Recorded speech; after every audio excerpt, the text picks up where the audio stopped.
Hey, welcome to Guitar Knobs, the guitars, gear, noise, and nonsense podcast, hosted today by these knobs. Tony Dudzik, Pick Guardian. Hey everybody, it's me, Todd Novak. Welcome to the Guitar Knobs podcast. We're thrilled to death that you are listening to our show. That was you just heard me and Tony. Yeah. And we've got a good show because Why? in studio we've got our friend Chase Gullett. Oh, I was wondering who that was. I didn't recognize him. Yes, and he's in the show not to talk about the things that you might think he would normally talk about. Oh. Because on the line as well, we have superstar guitar, Mr. Go ahead, say your name. Hi, I'm John Page. There you go. John Page Guitars.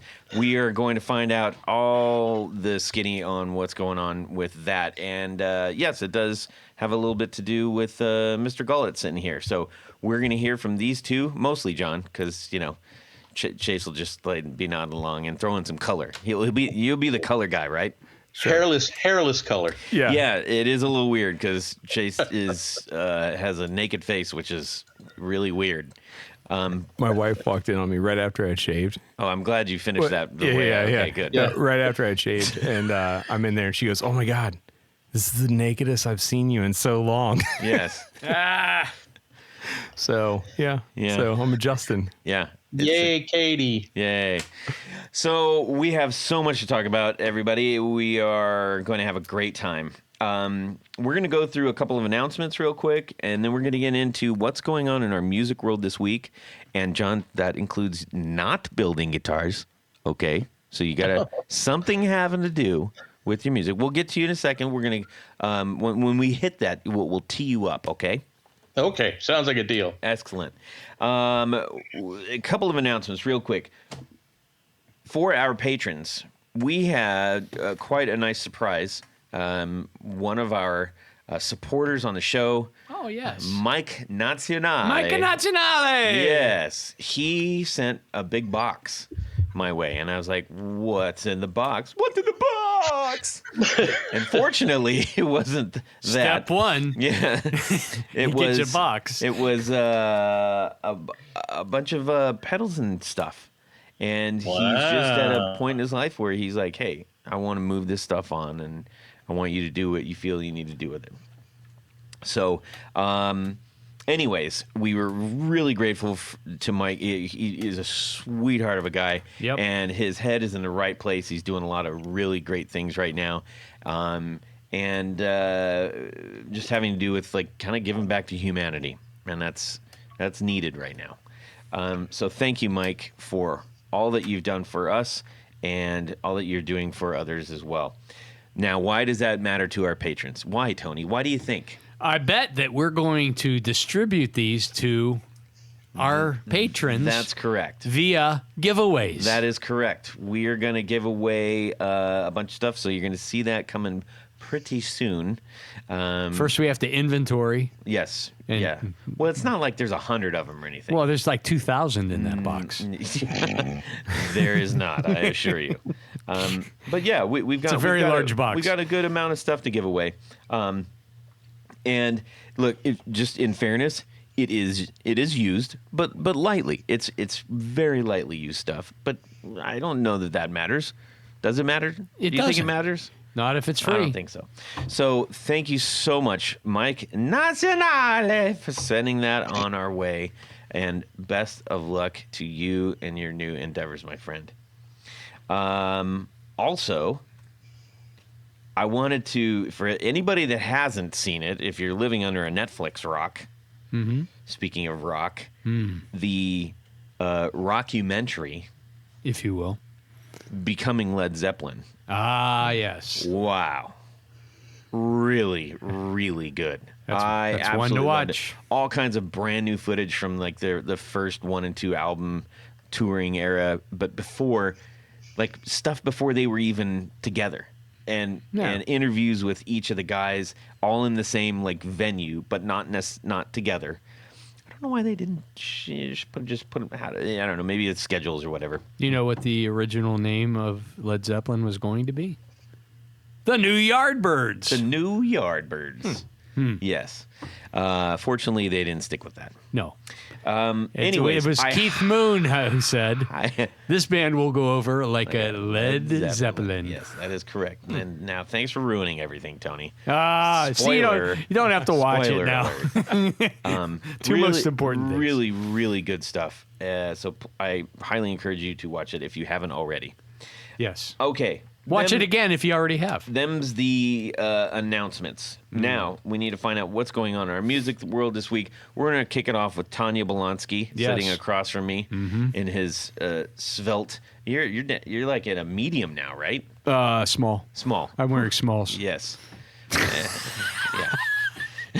No, Anyways. it's a change. Well, Like, you you're know. looking thin, man. Well, I don't feel thin. But, Yeah. You know, it's all self-image, you know. Yes.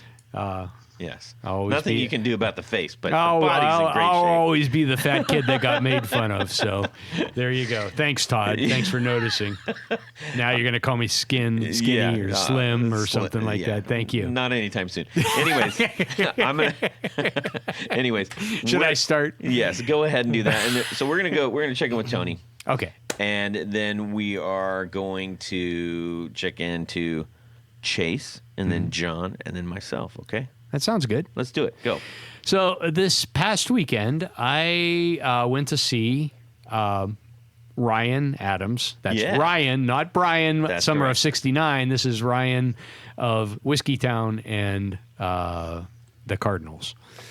And I'd heard lots of, well, no, I mean, he's always entertaining, Yes. but he's a little bit prickly, shall we Yes. say. Prickly Prickly. Heavy Heavy on the indeed. capital P. Yeah. Okay. And I mean, there have been times. Here's just one anecdote. Back in, this is probably 20 years ago, someone in the audience kept yelling out "Summer of '69," which was a Bryan Adams song, and he walked off the stage and didn't come back. So, anyhow, Ryan has. I believe he's. I don't know how long sober, but he's doing well. He is suffering from Meniere's disease. Who? Meniere. It's a combination of tinnitus and losing hearing in one or both ears. And he also has epilepsy. So Wow. all over the venue, you know, please no flash photography, you know, because he has apparently had, you know, episodes Been where triggered. yeah, it can trigger things.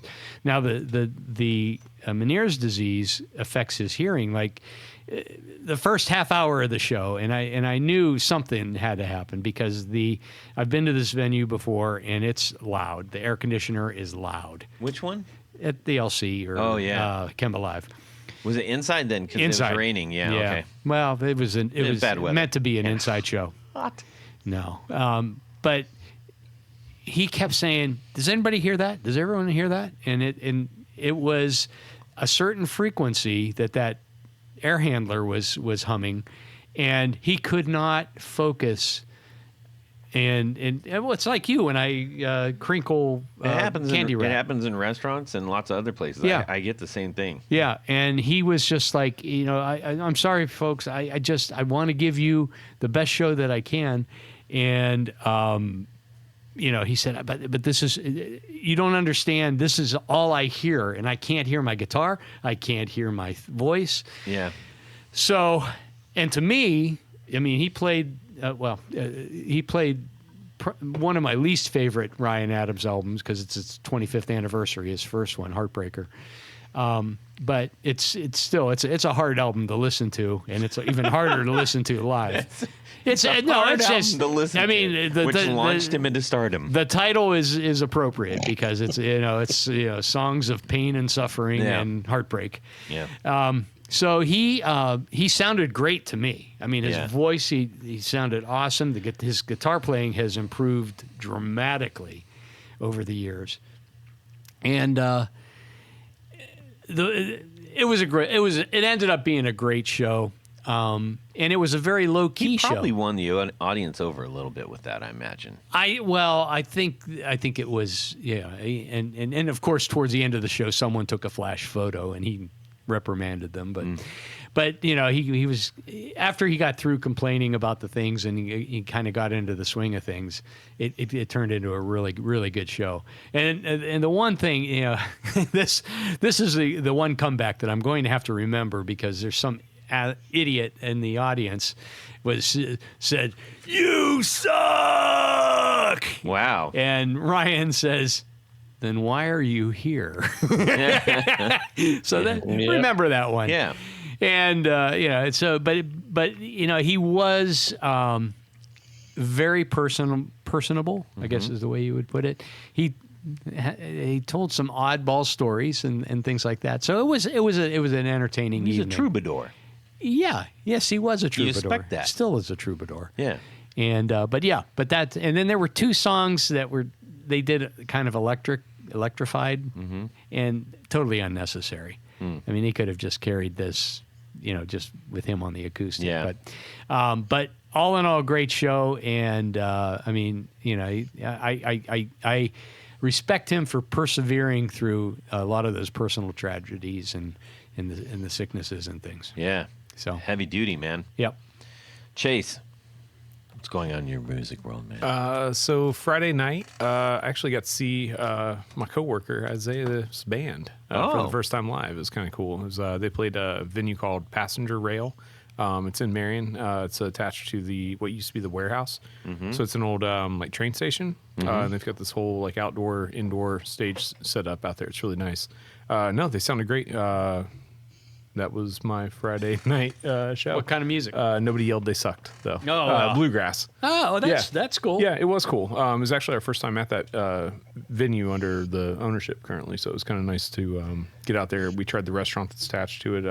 Food was good, and music was good. Nice. Just a And good the evening. wine was delicious. I wouldn't know about that one. Did they have waffles? No, that's another restaurant that we've got downtown. So that's Bears Marcella's waffles and bacon, man. Best breakfast. Waffles and bacon. Ooh. Yeah. Now they do this like fresh fruit, and then it's like a little like sugar you lost crisp on Tony the on that waffle. one. Oh no, they're so good, so good. Why would you put fruit on a waffle? Give me an egg and bacon. Yeah. Oh, that's cool. And, excellent. Also, kind of not necessarily exactly last week, but Oh yeah.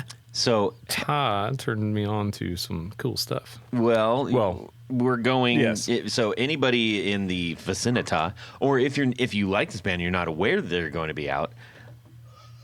We got tickets to All Them Witches, who's going to be coming in at Newport down here in Columbus, It's December, right? December 3rd. And you saw that Henry Cash and Starcrawler are coming back to Columbus. Yes, and there might be some more developments. Oh, that'd be cool. Anyways, Stop by the shop. all the good stuff. Yeah. Let's see, John. How about yourself? All I do is work. Oh. You guys got all this fun stuff. No, Seriously, just lots of working right now. I've got I'm working on a documentary on my Retablo, my latest art guitar, and that's taken a lot of time. And I spent the last few days setting up photo shoots in Los Angeles in a couple of weeks and recording sessions, and so yeah, I'm just doing that, and then lots of work with the guitars. awesome. Working on some Matt Mueling prototypes today and then the rest of the week, and I don't go out much and see music anymore. Don't play out anymore. So I did watch a little bit of A Hard Day's Night the other night, though. I found that was cool. It was on Prime, I guess I found it. So I love that show. I hadn't seen it in a long time, so that was fun to watch that. Are you a vinyl collector at all? No, not at all. Okay. Oddly enough, I don't You listen to probably music get that much question anymore. a lot, huh? Well, because I know it sounds like BS that I work all the time, but I do. So my head's always like working. Yeah. It's just, maybe it's a designer thing. I don't know, artist thing, whatever. It's just my head's always clicking. Yeah. So I can't have music playing when I work. even the old days at the custom shop and stuff, I told them I got no piped music. Everybody had their own Walkmans back there and stuff, you know. And because I think it's a very personal thing how you work and think and process things. And for me, it's I'm always in my head. That's a second ambulance today. Yeah, Pete got his Walkman tied up in the lathe.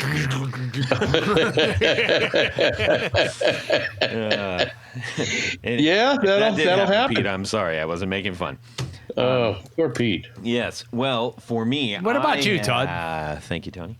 I got to. So it was my. I was supposed to go to the show with Tony Boney. Yeah.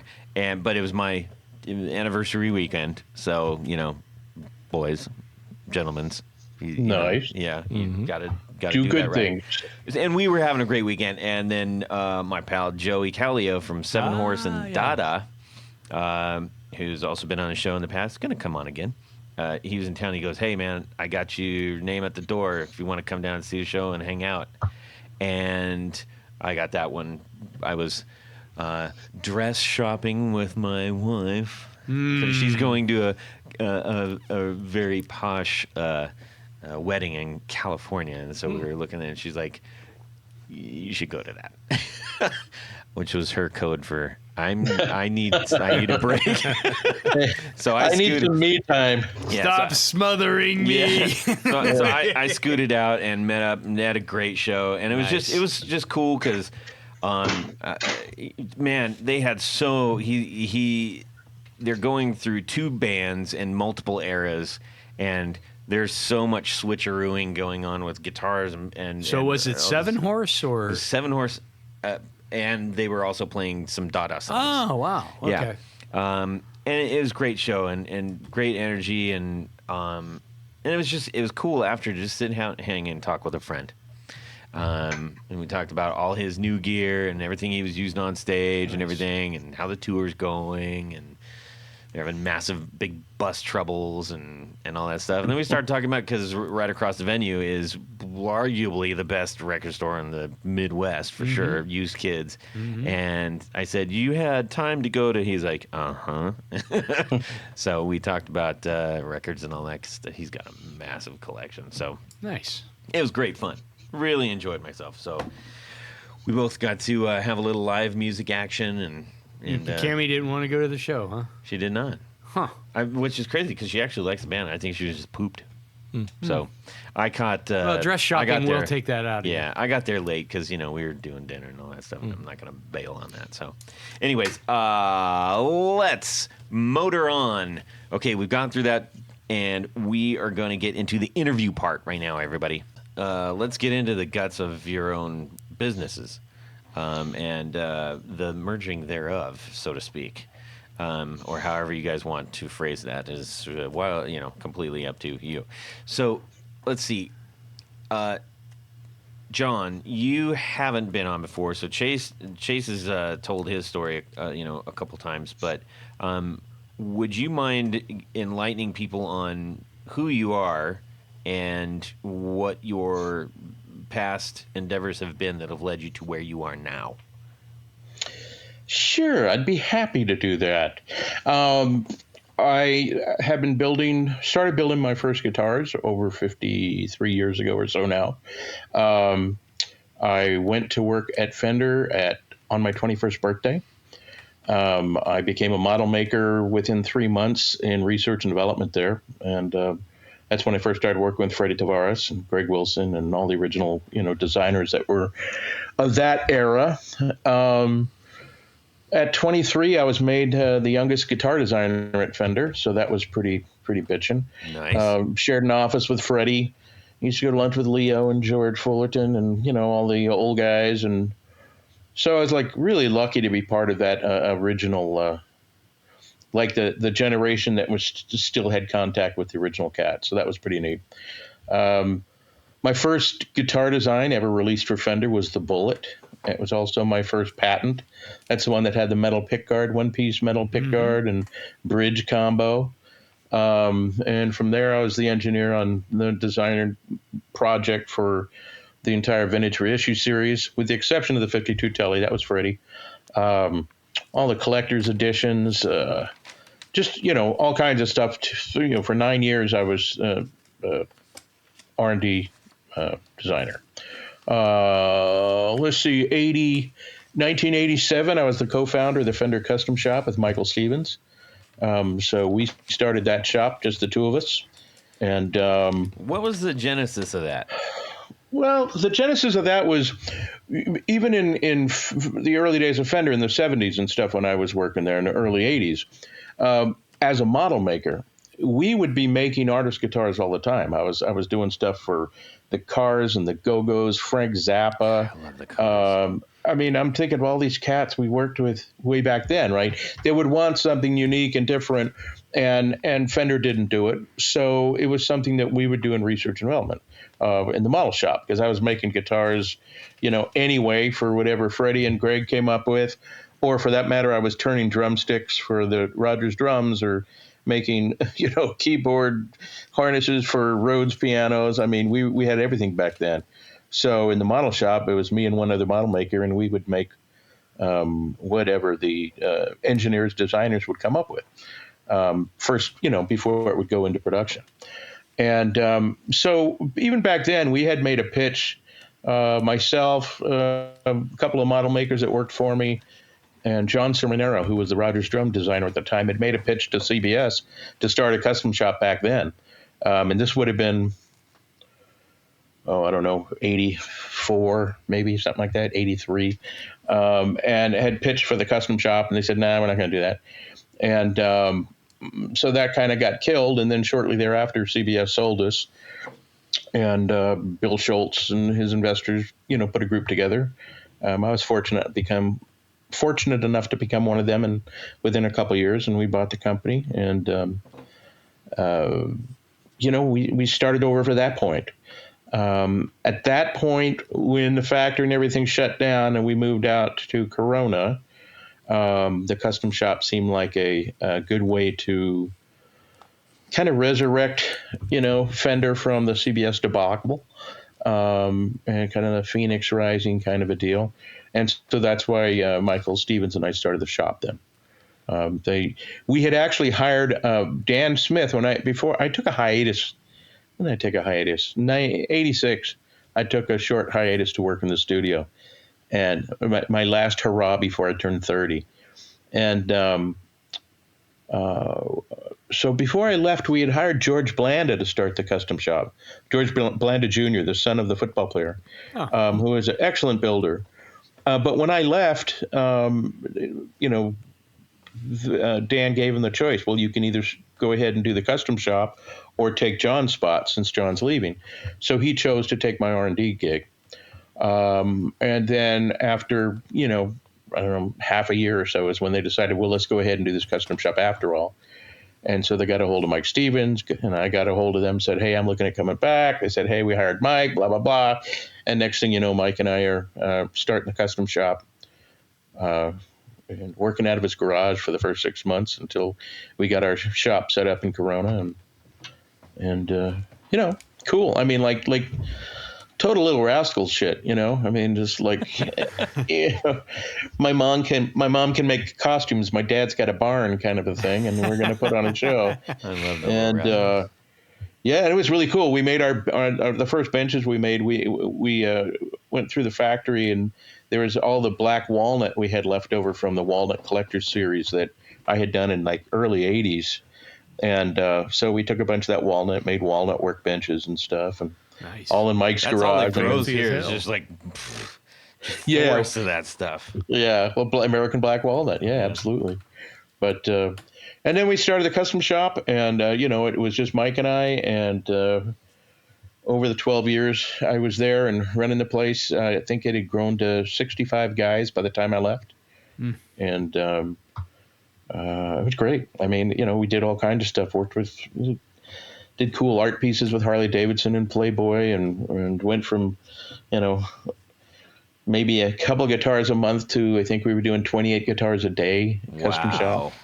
And had wood carvers and leather workers, and worked with every artist there was that ever played a Fender, basically, at that era. And it was awesome. I mean, guys would come in, Cesar Rosas would come in with a 6-pack of beer on a Saturday, and we'd sit around and figure out what kind of lefty to make for him. And then Billy Gibbons would pull up in one of his hot rods with Abba Zaba Bards and Daz root beer, and hot sauce for me. He always knew I liked hot sauce. So he'd bring me hot sauce and Abba Zabas and Dads for the guys, and we'd figure out guitars for him. And it was pretty, I mean, it was like, it was just freaking awesome. It was like a rock and roll boys and girls club kind of a deal, That's man. Is there one specific, I guess maybe model or particular build that when you're falling asleep at night, you go like, yeah, I made that. Well, that's what I do now. Yeah. Okay. But I would say, let's see, there were so many really cool things we did back then. I loved doing the Harley project just because of the history of it. I loved doing the Playboy guitar because of the history of the of articles.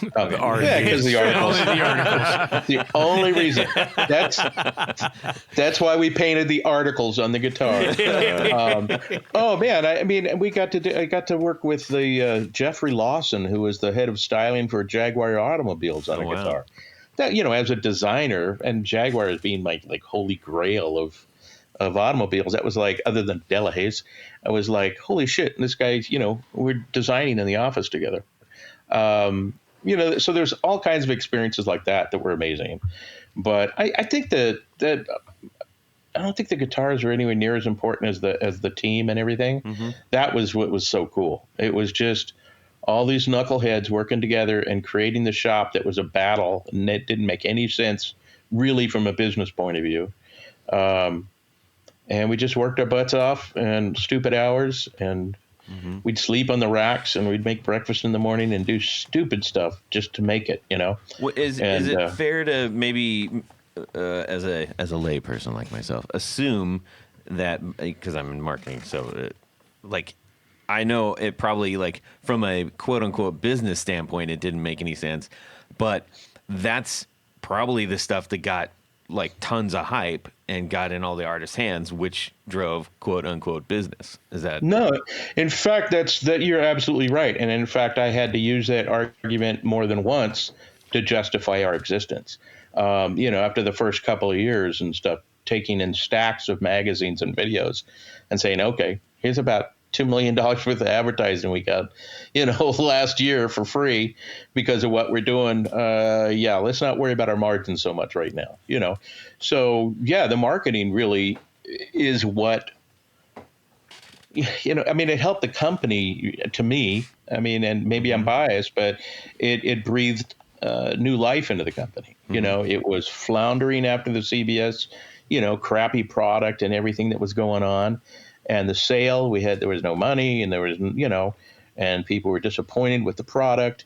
And all of a sudden, these two knuckleheads in the back that, 40 that are starting to build some cool guitars start getting recognized by artists. All of a sudden, you're working with Clapton, you're working with Beck, you're working with these cats. Everything starts coming back. And it helped bring all the rest of the product line, with us.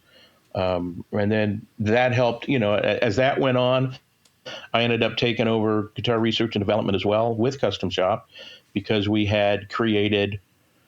could react to things so quickly, right? An artist comes in, wants something, we can build them something, and I could turn that right around into R&D for a factory product and hopefully catch a market trend, when it's just starting as opposed to when it's peaking or on the downside. Do you have an example of that out of curiosity?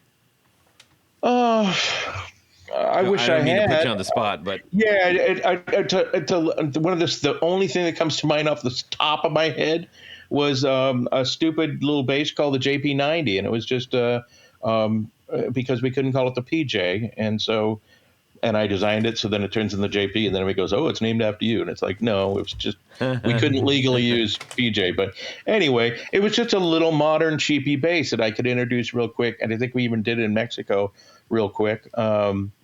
And it was one of those just real quick flips. There was another one that Mark Kendrick designed when I had put him into the bass, into R&D, and I can't remember which bass model it was. But another kind of a deal where we just needed to really address some base market things that we were able to quickly flip, like real immediate. When I left, the schedule for R&D, that was given to marketing was a 2-year waiting list from, Wow. a request to production. Wow. You can't do that. You can't, that. You're in marketing. Yeah. You can't say, I got this great idea. Okay, well, that will be 2029. Yeah. Oh, well, that's going to be a wowzer. Yeah. And people don't understand, like, that takes huge scale to, just like a car model. Car Right. model, they don't think of the car model the year before. That doesn't happen. Right. Yeah. Yeah. Yeah, and it's tough. I mean, you have to have the time, but, and the factory has to have the time to tool up and be prepared for it and all of that. But, it was, I mean, I probably went too quick with a lot of stuff just because I felt it needed to be addressed at the time. And so when it slowed down later on, I'm sure that was a good thing for a lot of, for a lot of projects, but, yeah. Okay. Well, and that brought you to now where, I remember going into Chase's shop one Saturday, as I often do, and he had this weird energy going on, and I'm like, what's up, dude? and he said, okay, man, you can't, this is so super duper, like, I can't even tell you. I'm like, wait, can't you tell me? You tell me everything. I can't tell you. I cannot tell you. I'm like, oh, this has got to be good. And later on, he finally revealed it to me. And it was really exciting to hear. And now I got to meet you, John, a couple weeks ago, and been watching this thing evolve. But so bring us to the now, John.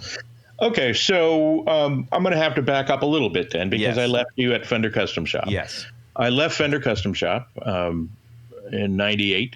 I became the executive director of the Fender Museum of the Arts Foundation, which was loosely related to Fender, but it was a kids education program, museum, education facility deal I put together. Then I moved up to my place in Oregon. That was 20 plus years ago, and started working on my art furniture. And then after a couple of years, went back to, I opened up John Page Guitars, so my custom guitar business. So next year will be 20 years on that. 10 years ago, I was approached to start this concept of John Page Classic, which was a production version of my guitars. Because I didn't want to do production. I didn't want to hire employees. I just wanted to build my own customs. High dollar, one-offs, a couple dozen a year kind of a deal, and that was it. In the last couple years, we have restructured. And so now we've got kind of I hate to use the word relaunching, but we can call it relaunching this project. And our marketing director, Brian, found Chase out of the blue because he's from Ohio. And it was like, first time I met Chase, it was like just on, Zoom. I was like, oh, yeah, this is the cat. Yeah. I want this guy building my guitars. And it was, and it just kind of happened. We had other builders doing it. We had done, I think the first 5 years or so, I had them built by a factory I'd worked with for years in Japan. And that was working out fine, but we wanted to bring it to the States. And, it was around the time COVID and everything just kind of went weird. And then meeting Chase was like, yeah, okay, let's go this route. Our marketing and the whole team kind of decided at some point to put the classic concept a little further in the background because that was like a lower dollar version of my designs.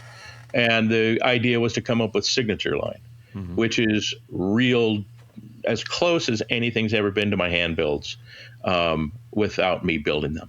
And that's where Chase and his team came in. And, he's killing it. It's like, it's great. It feels, and I told Chase this, and it felt like when I was there a couple of weeks ago, it feels like my old days at the custom shop where I had this great group of master builders that I'm working with that are creating. Only difference is they were creating Fender designs there, and now they're building mine. So, No, that was That's an where we awesome are. experience. Actually, the kids still talk about that. Well, the team, I always yeah, call yeah. it. They're all kids. Yeah, those 6-year-olds can Yeah. really sand wood. Need I remind you of child labor laws? Yeah. Yes. Yes. There are none. No, that's why they're affordable. Come on. Yeah. And replaceable. So, how many models are in the classic line? Well, right now there's 3. There is the AJ, the Ashburn, and the DL. All of them are named after my family. The Ashburn is my daughter Ashley. Her nickname was Burner, so Ashburn. AJ is Adam John, and the DL is Dana Lee, my wife. Oh, that's really sweet. Yeah, well, it's like the first one. When I started my company, I started the first guitar was the P1. I don't know what to change. It was called the P1, Page 1. Mm-hmm. And my furniture company before that was called Page 1. So I figured, okay, Page 1 will work. And then it was just kind of like, no, let's name it after my family, so something that means something to me, like, because your designs are your kids. It's like songwriting, right? It's like, you write a song. It's like your kid when somebody says they're ugly, you don't like it. It's like, I'm going to take you out. Yeah. Yeah.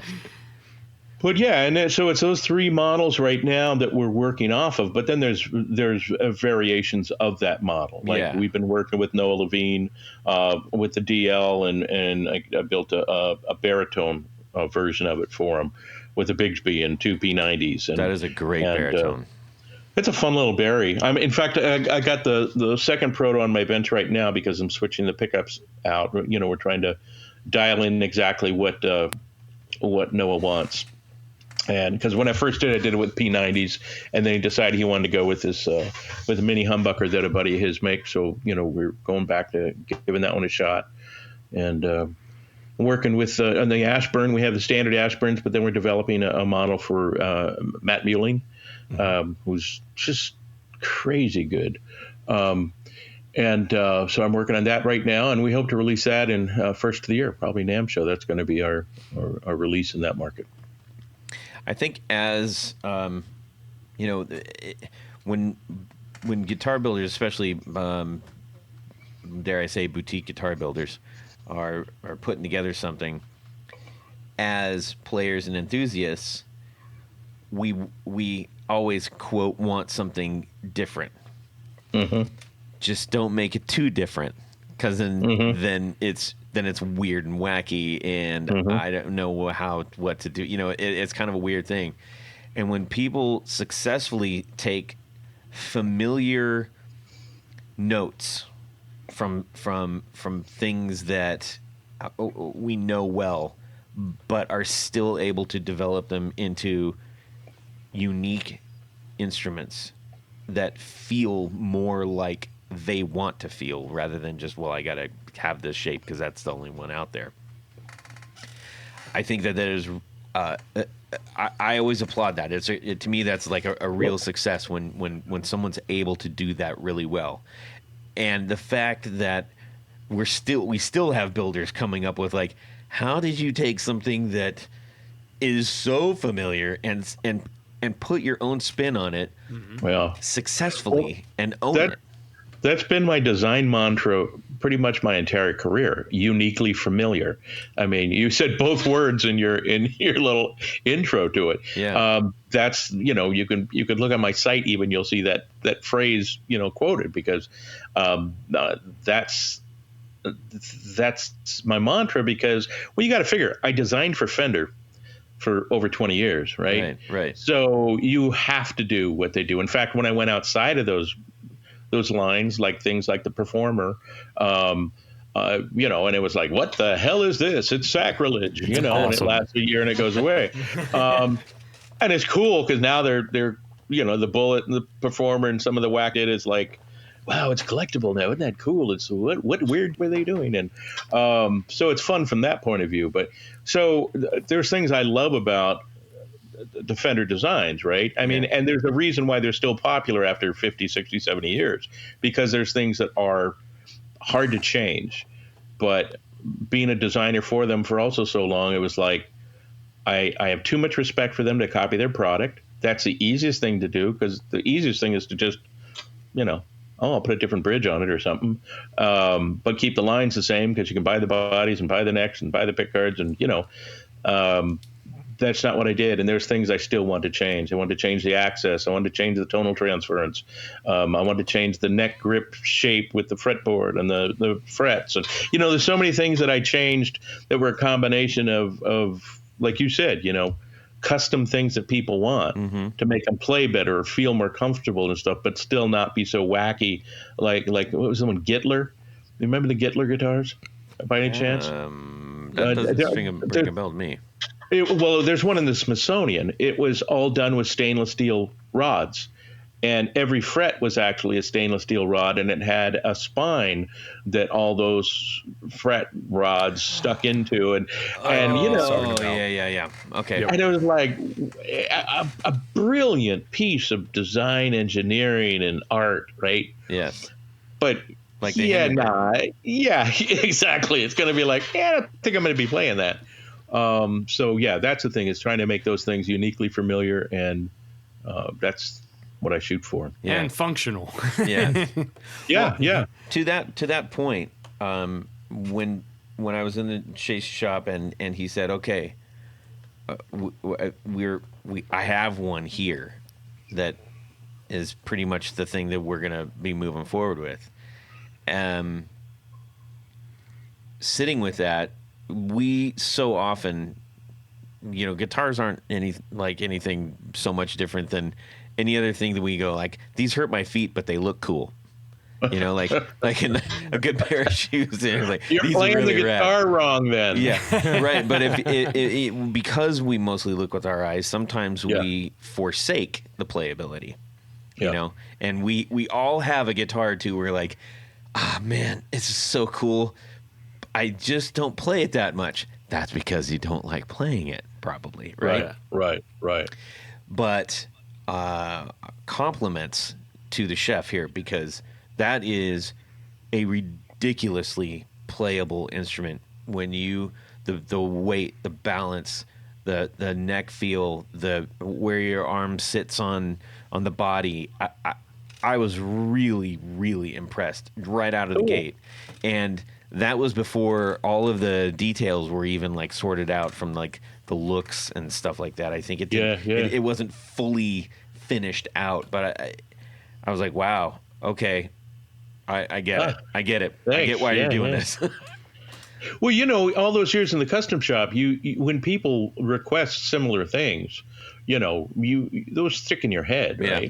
I mean, and playability. Fender's the one thing I was always a rhythm player, so the 7 1/4 radius for me was like, cool. I'm not doing anything but playing rhythm. But everybody that I knew that played bleeds had to struggle with the 7 1/4 radius. It was like, why are we struggling? I got real wide fingers, so this the 1 5/8 nut was just too narrow. So I went with the Gibson 16875. Go with a wider nut. It's like there's things that so many times you couldn't change because it was like everybody on the Fender side would say that's sacrilege. It's got to be exact, Blasphemy! And it's like, yes, exactly. And the funny thing is, that's what the Elite series was supposed to be about. When we did the Elite series in mid 80s or something like that, Elite Telly and Elite Strat and stuff. Those were supposed to be saying, okay, we did the vintage reissues, so that's exactly the historic ones, even though they weren't exact. And then the Elite was supposed to take us into that next, how we saw where those things could go. And we had the Elite Telly with two basically kind of P90-ish type pickups and 4 controls, more like a Les Paul, and a wider fretboard. A lot of the stuff that we tried to do there that, again, was not successful. But now you're doing you got to keep it in mind and learn it, Yeah. So, Chase, if you can kind of weigh in on what was the, I've talked about you on the show for many, many years now. We've been friends for a long time, and you built me my, dream guitar. And I know that historically, the thing that anyone who's worked with you or bought anything from you, you are, you've redefined the word stickler. Honestly, and that's a compliment to your craft. the amount of detail that you pay attention to something is ridiculous, and the length that you'll go to ensure that you can make that happen, not once, but multiple times, and have it be consistent, has always been something that's really impressed me about your work. For years, you've been on a mission to I'm carving my way through, and I'm going to get through the muck, and people will see my work for what it is, and sometimes that's been a real struggle, honestly, because you're a fish in an ocean. Tell me how that was when John first got a hold of you and recognized that and said, "Hey." I mean, it was really cool. It was a little surreal, because you kind of forget how long you've been at stuff. You know what I mean? So you kind of settle into, okay, this is what we're doing here, and so it was really cool. I mean, it was neat to have someone with such a legendary status kind of look at your work and say, "Hey, that's a good egg," Yeah. So it was really awesome. And it's been great too because it's also something being an independent builder. There's not a team to kind of work with in that sense of. If there's a question that you have, you kind of just have to figure it out. And that's one of the great things about working with John now is that if there's ever a hiccup or I'm like, hey, is there a better way to do this? John knows the way. Yeah. And it's typically in every sense so far, it's always been something that's just, it is 100% the best way to do it. It's great. I have a lot to learn still from him in that sense. And it's nice to still be able to grow. And as you know, same thing with the company. I've always tried to, further improve stuff. Adding, at the beginning, I was stickler for everything's got to be handmade, and then, I learned how to program a robot. Right. And I was like, oh, okay, wait, So it's while you were sticking to your guns, yeah. Which is wildly impressive as well. Yeah, no, it's been really cool. The growth's been fun. It's allowed me to build my team out further too. Mm-hmm. It's great. It's allowed to kind of provide for more households than just my own in that regard. We've got a great team going, and it's been good to be able to kind of keep the quality there while we grow into the production mode and mindset with the business. So, there's some growing pains. Space is starting to get a little snug over there, as you've noticed the last couple of times, hey, don't step on the lumber. We just got a delivery here, So, but, it's been fantastic. It's really good. I've learned a lot from John, and my team's grown, and we just, it's great. Yeah. I was, John, last time I was in the shop, I said, let's just stop for a second. Because he's telling me all about, hey, we're doing this, we got this. And after we had all hung out that weekend, and I said, okay, let's close your eyes and let's go back to your garage by the river with Odie Dog. Yep. And your absolute mindedness of, no, this is the way. There's only this way to do it. And then now look at where you are, and after meeting John, I was like, man, this is such a great match, because you guys are, I mean, you get each other, and you there's huge respect both ways, and the product is fantastic.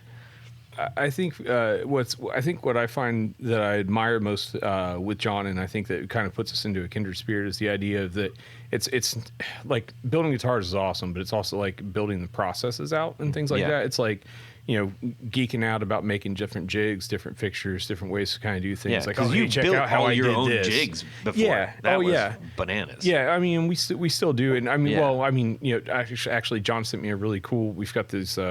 We have to turn down jack cups every once in a while, and we had like a quick discussion. Like 3 days later, and he's like, "Hey, you got a package coming?" And I open it up, and I've got this awesome he hand turned this piece of brass down the lathe, and it's like this whole setup that allows me to. He created a tool for me to be able to do the processes I need to be able to do without the use of a lathe.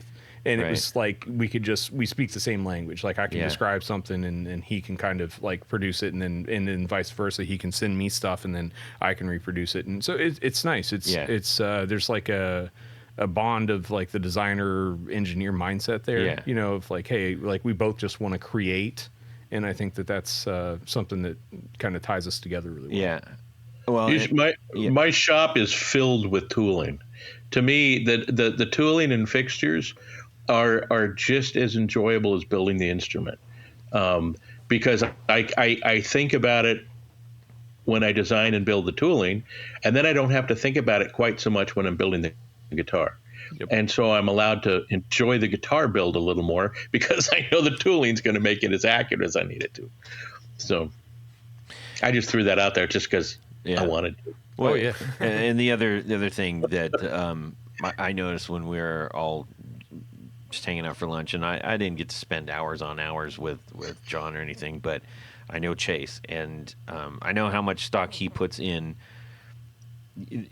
like the value of character. And watching you guys, it was like watching an old Chase and a young Chase at the same time a little bit. You know, who's who? Yeah, well, That's why I had to shave. Yeah, well, you both incredibly kind and thoughtful and focused and pursuing that, and that by definition just kind of makes you a nice person to be around. So the fact that is working together too is like, I mean, that's hard. That's really, really, really hard to find people to work with on a constant where you're putting in all your chips, and have that. So congratulations to both you guys. Thank you. And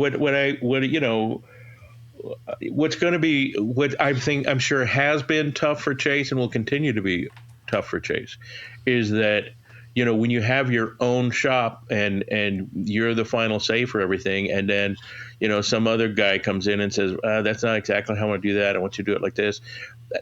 That's tough, you know, and Chase has been great dealing with me, because I think we know that we both respect each other's work and each other's skills and talents, but then also there's going to be times that one of us is going to correct the other one's going to correct the other. Mm-hmm. You know, every builder I've ever worked with, I've learned from, and every builder that I've ever worked, I believe, has learned from me. Mm-hmm. So, you know, when I've got like the stable I've worked with over the years is pretty freaking amazing, and Chase is part of that stable now. So that's why he's part of the company. I mean, that's why he's not just a supplier. I mean, he's part of John Page, you know, umbrella, the John Page Guitars umbrella, the company itself. So that's a pretty major move for us. We've never had that with a builder before. So John, you rolled and said, "Here's the guitar. I need you to build these," right? And yes, sir. Chase, kind of roughly, and Chase, you looked at it and said, "Okay, I can build that. I can build that." ... Okay, but you know, were there refinements that you guys had to like work out or say, oh, well, maybe there's a better way to do this, or supplying issues or anything like that came up? I mean, I had a handful of hiccups. John was helpful for me because, you know, growth. He turned me on to some new suppliers. So, for instance, we've got a great wood guy that we're getting our blanks from, so we can source stuff and order specifically weighted blanks, which is really nice. So that was something that, moving into somebody with his background, we were able to kind of like move into that. As far as the drawings, when the drawings come in, I get kind of like a drawings package from John, and then I'll go through and start kind of prototyping stuff out. And I think on the AJ and a couple of other things, I had to refine. On my end, I had made some flaws in the 3D model, so I had to rework one of the belly cuts early on, and recently we're working out the muling stuff. So actually we did that while John was in town, so that was kind of cool to have him in person so we could kind of lay stuff out. And actually that's one of the things where it is nice to work with John, talking about the relationship of kind of give and take there. That's the first time that I ever kind of approached and said, hey, I got your drawing and I did it this way, but I think maybe if we nudge something a little bit this way, and he was super receptive to it, and we talked about, you know, design stuff in that regard and kind of worked it out. So it's great that, you know, he's always open to listening to suggestions as well. I mean, at the end of the day, it's John's name on the headstock, and we're going to make sure that we're giving you exactly what John would be making you. So there's always, you know, that that's the end game there. But it's nice to know that if I have suggestions that I'm expected to come forward with them so we can talk, and instead of worrying that like I don't want to rock the boat, so it's great. Like it's a really healthy relationship in that regard. With the design elements, if I have questions or concerns, like we can talk it out and get to the bottom of it pretty quickly. Cool. And it's a little tough for Chase because I'm still old school. I still draw on a drawing table with French curves and a pencil, because that's what I've done forever. And although I do a lot of stuff on the computer now, smaller design work, I still don't do my guitar design on the computer. So Chase has to take my pencil drawings and then convert those to computer programming. So that's a lot more work for him than a lot of guys now, young guys that have been doing this, the last couple of decades might be designing straight on the computer and then just sending somebody a file. I don't do that.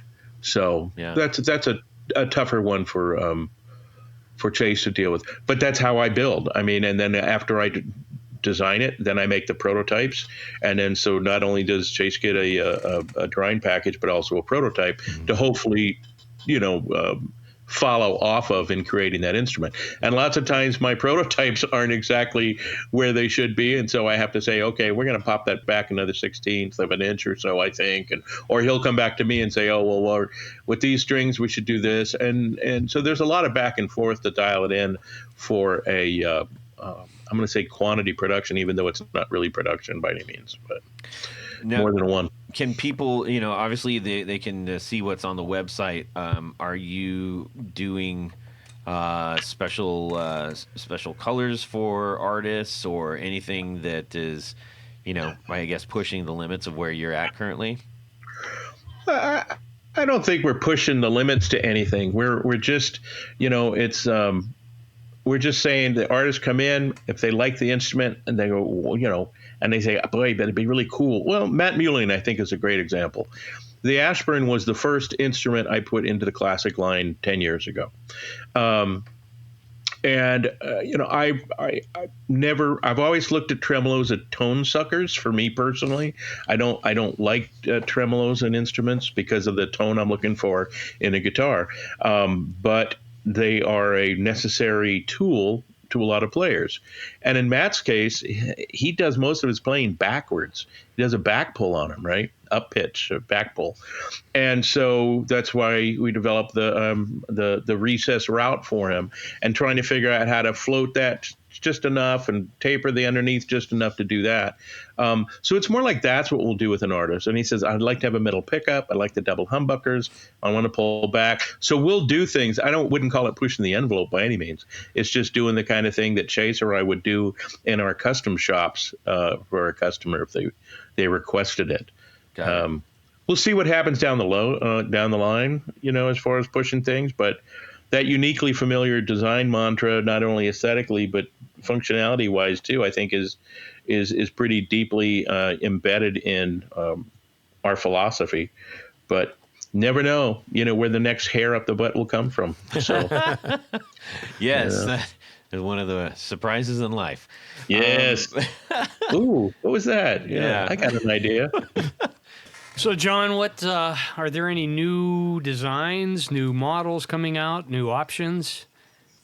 Well, actually, I touched on it a couple of times, but we have a new Matt Muehlin version of the Ashburn that we're going to be releasing at the January NAMM show, which is a pretty mega thing. We're real excited about that coming out because Matt's just such an amazing player with Sir Woman and all the other bands he's been playing with, the Homies, and the Kill Tony band, but he never gets a chance to really shine on that, I don't think. I don't like the name of that band. There's that. But I think that's more of a bias you might personally have. So the rest of us are pretty happy with that. Yeah. I think Todd's fine with it. Yeah, well, we have our moments when Chase was I fine protect with it. Tony at all costs. So that's a big deal. Yeah. It's the 20th anniversary of John Page guitars. So that's cool. For me personally, I would like to do a special model for that. We're going to see. There's so much stuff we've got going on. I don't know if we got time to create something new, but I'm already in the midst of multiple design parts of that. And then one of the things I've been working on mostly for the last 10 years or 8 years or so is my art guitars. I do these really intensely intricate high dollar art guitars. I don't even call them art. They're not really art guitars. They're playable art. They're art first and then guitars. And Retablo is the last one I did, and I'm working on a documentary for that. And I'm actually going to be showing that for the first time, the instrument for the first time at NAMM in January. So it'll be nice, real in life. So that's cool. And then and we got a lot of shows next year. We're doing the Nashville show in April, which is like one of the biggest consumer shows, and Dallas again, like we did this year. So another huge consumer show. So awesome. Just out there running around, telling people what we're doing, showing off Chase's work. Yeah. So where can people get these, and what can they expect in that process?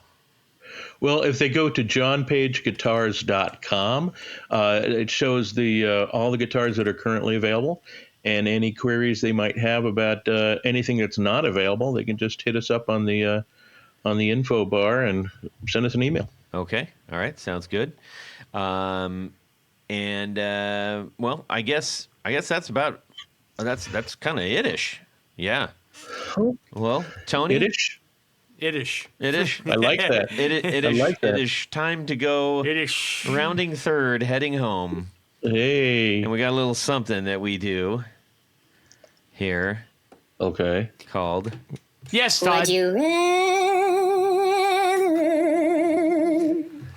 Did All I right. mention I'm getting tired of that?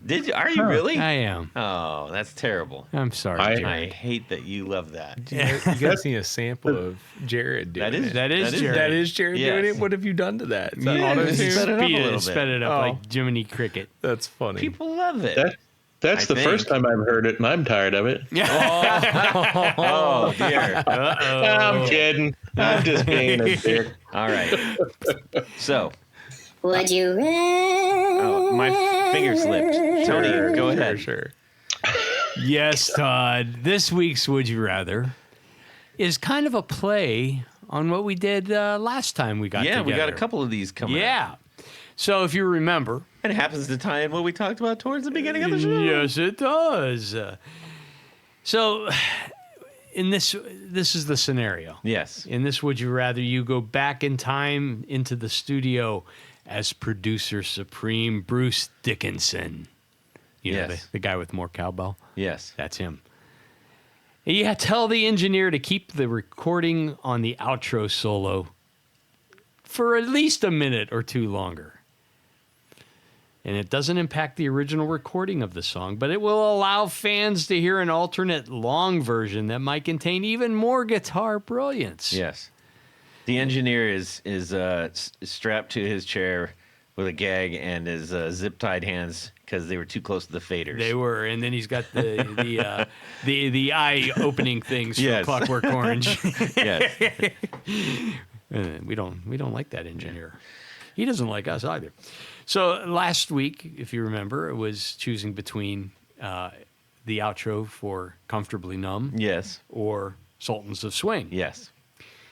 This week's Would You Rather hear the longer outro guitar solo for Boom, Led Zeppelin, Good Times, Bad Times, or would you rather hear an extended outro for Guns N' Roses, Night Train? Okay. Ooh. Wait, hang on, Chase. He's already got his mind made up. All right, that was a really good one. Thanks, Bruce Bacon, for sending Bruce that in. Bacon. Bruce. Yes, I forgot Okay. to mention that was Bruce Bacon. All right. Tony, you lead off. We're going to go to Chase, then John, then myself. Yeah, I tell you, both of those have good outros and solos in the middles too, Yeah. and all that fun stuff. But I'm gonna have to defer to Sir Jimmy on this one. I mean, Good Times, Bad Times, outro solo, keep it going. Yeah. Let it roll for 25 minutes. Okay. I could, and he could do it. Yeah. So I believe that. So I'm going with Chase is chewing his face off right now. Oh, he wants to talk so Okay, badly. go I'm going to ahead. keep talking though. Chase, go ahead. No, it's just funny because we have this beater with a heater car, and it has like a 6-disc CD changer. Yeah. And one of the CDs in there is the Guns N' Roses Greatest Hits. So I am all for give me some more Slash. Okay. All right. All right. That's fair. With or without top hat? Okay. Yeah. Well, that's when, I mean, you got to go in with when it was created, you know. Or John, how about yourself? I got to go with Jimmy Page just because of the last name. Fair play. I think we are evenly balanced on the islands. I'm going to go with Slash on that one too. That's a incredible song. Yeah. I mean, it's just that's powerful. that Energy, is Night a Train. tough, Oh my Yeah. gosh. that's a tough It's a decision. foot stomper. Yeah, for sure. It's speeding tickets. Yeah. And that was, that's him in his absolute prime. Yep. So, anyways, all right. Well, that was interesting and balanced.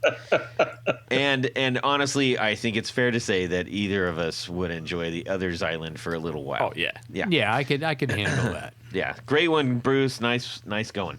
All right. So thank yous are in order, Tanya. You're right, Todd, because at this point of the show, there's a special group of people that we love to thank. These are our executive producers. Now, an executive producer helps make this show possible. How do you become one? Easy as pie. Head over to patreon.com/the Guitar Knobs. Check out a couple different levels in which you can participate. Yes. Become a sponsor, a friend, a hero, if you will, Yes. of the podcast. And with Mike Nazionale vacating his gilded position there. That's true. For all the right reasons in the world. Yes, We got some vacancies to spill. that's right. So fill. please, Or spill. Or spill, Yeah, fill, spill yourself into that Yeah. and fill it up. drill, whatever you want to do. Okay. So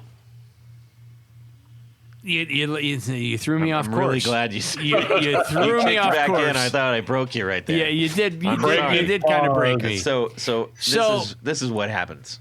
You get to have your name read on the thing. That's what happens. Yes. In addition to all that great stuff, you get your name read on the thing. That's what I'm going to do right now. So special thanks to these executive producers: Anthony Lathrop, Brett Hogarth, Cameron Pampas, Darren Gregory, Don Kloss, Elad Mizrahi, James Bell, James White, John Esterly from Rare Buzzer Effects, John Sebastian, John Halverson, Justin Jones, Ken Sayers, Michael Senchuk, Mike Davenport, Owen Eads, Plutone, Ralph Gottschalk from Wonderful Audio Technology. What?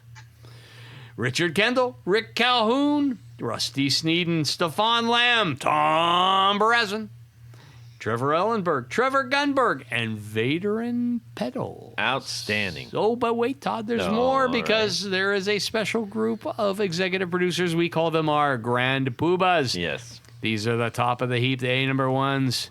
And you know what? They get a fez to wear on their head. They do. Yes. There's one hanging right. We've right got beside an me right example now. right there. So, yes, a fez is included with Yes. this level.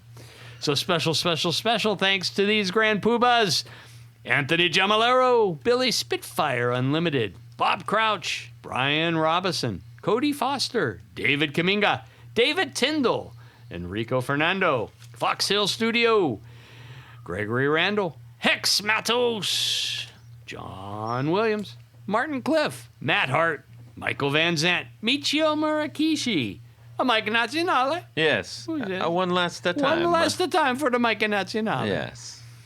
Moon Guitars, Pedro Vasquez, Sam Jett, Steve Keys, James Pennington, Zach Oswald from Brandon Wound Pickups, Jonathan Labate from M2 Labs, and Ty Barnes. Yes. Thank you, and more thank you. Thank you, one and all. Keeping the wheels moving. We cannot do this without you. No, And we wouldn't we're want to. So grateful. Yes. That's the way I think about you, Tony. I'm dead serious. I think about that all the time, honestly. Yes. I'm going to take 1 second and say, I can't say thank you enough because I look forward to this every week. Thank you. Here's what you can do. you can write thank you on a $50 bill every week and give it to me. Okay. if that'll keep you in the seat, then I would do that. All right. Ladies and gentlemen, we need to say a colossal thank you to John Page and Chase Gullett for joining us. Guys, where can people go to see your respective works? John? Well, you can see my work at either John Page Classic or John Page Guitars. John Page Guitars is my art stuff at this point. Yes. And I think you said it's soon to be just John Page Guitars. Am I correct? Yeah, everything will be under the John Page umbrella, hopefully in the next couple of weeks. We're just making some web changes right now. Gotcha. And also go see you at the shows you talked about, NAMM, Dallas, NAMM show, Tennessee. Dallas Guitar Show, a Nashville Guitar Show. Yeah, we're going to be out and about the States next year. Excellent. I mean, you're doing a whole speaking panel at NAMM, correct? If I remember. Oh, we're doing National Media Day, which is kind of cool. I mean, I guess there's only like 8 or 10 companies that get to do that, like Gibson and Paul Reed Smith and stuff. And we're going to be one of them. I'll be one of the chatty Cathys up there on National Media Day. So excellent. That's a hoot. We should. We'll probably hoping we'll be there for that. So yeah, we should be seeing all the influencers out there. So yeah. Chase, go ahead. My stuff, you could find it on gullettguitar.com. It's spelled just like mullet, but with a G, 2 L's, 2 T's. Yeah, man, let's clap that one. Interesting. No, I'm leaving that in. Are you crazy? No, that's priceless. Just like Billy Ray. Yep. Yeah. Yeah, that's exactly it. Yeah. Yep. Okay. Yeah. All right. Party in the front. We'll leave. No, you Why are we going to clap that? No, I'm not clapping. We're leaving it. All right, Tony. Head over to pickguardian.com. Check out the stuff that I do. What do? I make custom pick arts for guitars. How do you get one? Shoot me an email. Let me know what you need, what you're trying to do. And I'll make something very special for you. Mm-hmm. It's your chance to make your guitar even more yours. Circle R. Okay. All right. You can shoot me an email at todd@theguitarknobs.com, or better yet, shoot me a DM on Instagram and tell us all the things that you want to tell us. You can talk to us about anything. How about some would you rathers? How about some would you rathers? Do you think you can top Bruce Bacon? or Bob Crouch, who are the two biggest contributors to that? I think maybe your goal isn't even to top. Just join the group, man. Yeah. Just be in the same sentence as those fellas. You know what I'm saying? All right. We had a great time. We hope you did too. And we look forward to the next one. In the meantime, have a fantastic Guitar Week and subscribe! You're about to join, gentlemen. You know what that reminds me of? Trust in me. Oh, yeah. Trust in me. Mowgli. I don't know what that's from. What's even weirder, it's Winnie the Pooh. Oh, man. Very satisfying. Yeah, that's the same. Yeah, the same voice, guy. only with a. Hang on a second. It sounds like we got somebody at the door. Ghosts? Who dat? You wanna should break his legs? Yeah, I would. I'd like to see that. Or tell you what, I'll just take his pinky off so he can't hit all the notes. I'm hydrating only. Gotcha. Yeah. Excellent. Because I'm going to get back on the pin radder after this, so. Oh yeah, he wants to keep all his fingers. Got to keep that conscious brain going. Right. Oh, so mushroom tea. Perfect. Yeah. Just aim I for want the to one in guess the that middle. it's the. That's it. I want to guess it's the cutter in the middle. Hiss is in. He's got his head in the balloon. Oh, that's right. Yeah. He's spinning.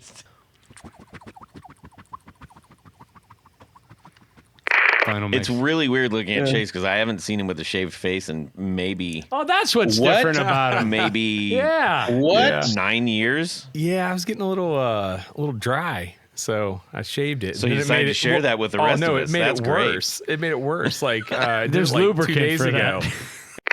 Grab a drink, let the dog out, use the John, for the restroom. Sorry.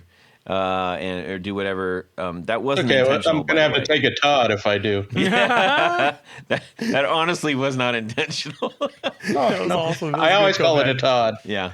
Yeah. Yeah. Phew, Okay. Who took the Todd? Yeah, it's all good. Oh, I stepped in Todd again. Oh, great. Never get that stink out. Yes. And away we go. Well, that's it for these knobs. Please visit our Patreon page at patreon.com/theguitarknobs. Visit our website at theguitarknobs.com for all of our past episodes, 4 on the Floor blog, and other good stuff. You can connect with us on social too at our Facebook page and share your gear and stories on our Facebook group. Also, be sure to check out our Instagram at Guitar Knobs. Catch you next time.